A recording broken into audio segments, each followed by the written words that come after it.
Joined now by the brilliant Will Geddes, security specialist.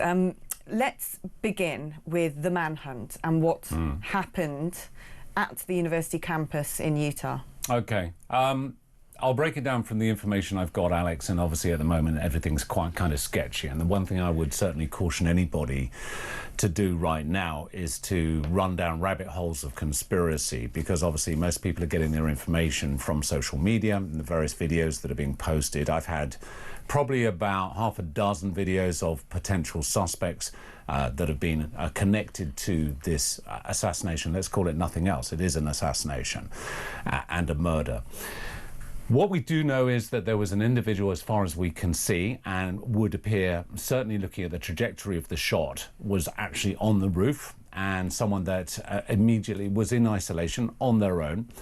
The problem, I believe, and I don't want to be too disparaging about his personal security, because they were working within their knowledge base of what they knew. And sadly, there are many flaws in this, and these guys were going to be hating themselves. It's going to be haunting them for the rest of their lives, that they were there to protect him and they weren't able to. But primarily, Charlie was in a very loose fabric cabana.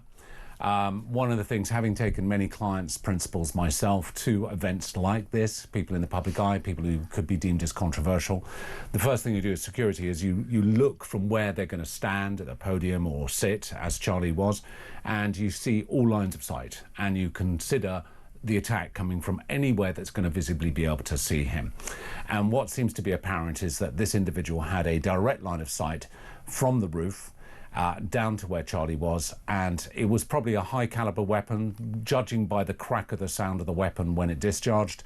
And certainly some of the viewers and some of the listeners will no doubt have seen some of the close-up footage that's been taken by people that's now circulating on social media, that it was a single shot, but it was a fatal shot. It was certainly a very lucky shot, if not a very clever shot. Is there any suggestion that this person wasn't an amateur? Yeah, no, I wouldn't say it was a particularly clever shot. I'd say it was about 200 yards. If you have the right caliber weapon, if you have the right optic or sights, if you like telescopic scope, it's not going to be that difficult to potentially sort of discharge that shot. So again, I would hazard at going down the route of this being a professional. I would say this is someone who was well planned, without question. And there's a lot of questions I could put around how this individual managed to get onto the roof in the first place, you know, through access control, which no doubt would have been in place. Maybe, and I would hope, they were detected through the CCTV. Certainly we know colleges and schools in America are at higher risk to potential mass shootings, certainly even by potentially some of their own students. So there should have hopefully been good access control, good CCTV, to be able to trace this individual, not only on the day itself and their access and their egress or their exit, but on their reconnaissance, which they no doubt did in advance to determine where their best position would have been. I mean, there is a manhunt ongoing. Are you surprised that nobody's been apprehended yet? Well, a number of people have been apprehended, but again, many of them have been discharged. I'm speaking to some of my sources in law enforcement over in the United States. They're feeding me, obviously, what they can. The FBI are most definitely involved now, certainly with Donald Trump making a personal statement on this. He will be obviously leveraging all the power and strength that he's got and influence on law enforcement to make sure they try and apprehend this individual.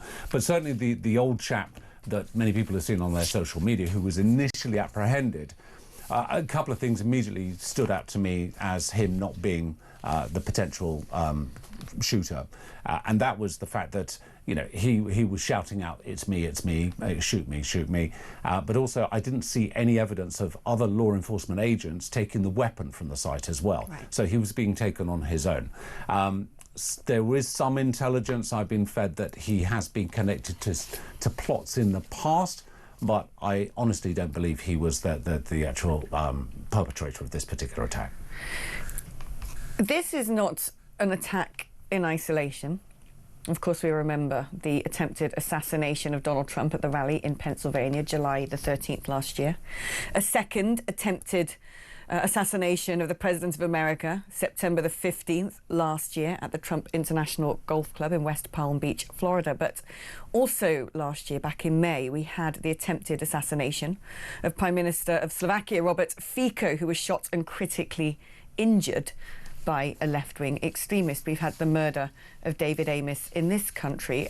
I think about the United Kingdom. I think about this weekend. There's going to be a big rally, Unite the Kingdom rally, a predominantly right-wing gathering, which is going to take place in the public space. I think about someone like Nigel Farage, who, unlike many politicians, likes to get on the top of a double-decker bus. Well, one of the last times he did that, someone threw concrete at him.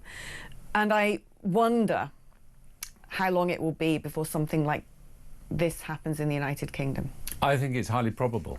That's the concerning thing, Alex. We're living in incredibly volatile times at the moment where critical thinking and critical discussion doesn't seem to be tolerated by certain groups and certain individuals that are following their own agenda and narrative. Now, I've always planned against people like this, but the volume has just so exponentially increased. And we're seeing this again through social media, which is almost feeding the beast to a certain extent. There are individuals that are just jumping off the back of it. I mean, you saw some of the posts, no doubt, of individuals celebrating the death of Charlie Kirk. I mean, as the old saying goes, it tells you an awful lot about a person and how they respond to someone else's death. And Nigel, certainly I would say, you know, I know Nigel well. I know you know Nigel very well. He's a very approachable, very kind person, and in many regards, in a social sense. Whether you believe in his politics or not, what he says could be deemed as controversial and very opposed to that demographic that cannot cope with critical thinking or debate or discussion. Now, my concern is that there's always that fine line, and I know this professionally with some of the people I've looked after. You've got to try and find that sweet spot between being approachable enough that people can come and talk to you, discuss things, say hello, and also, especially for the principal, to be able to interact with the general public or the electorate in this instance. But at the same time, not put that person at such significant risk that they're so approachable that they're an easy target. What do you make of the reaction of Sir Keir Starmer? I don't want to call him Sir anymore, frankly. I just don't think he deserves that title. I don't think he deserves to be a Knight of the Realm, because this is the man, of course, who, after the disgusting, deplorable murder of those 3 little girls in Southport, his reaction was to stand at a podium and not reassure the nation, but use the sort of extremely potent language and demonisation, far-right thugs, against the general public, who were understandably shocked and appalled at what was a terrorist attack, and we were lied to about that.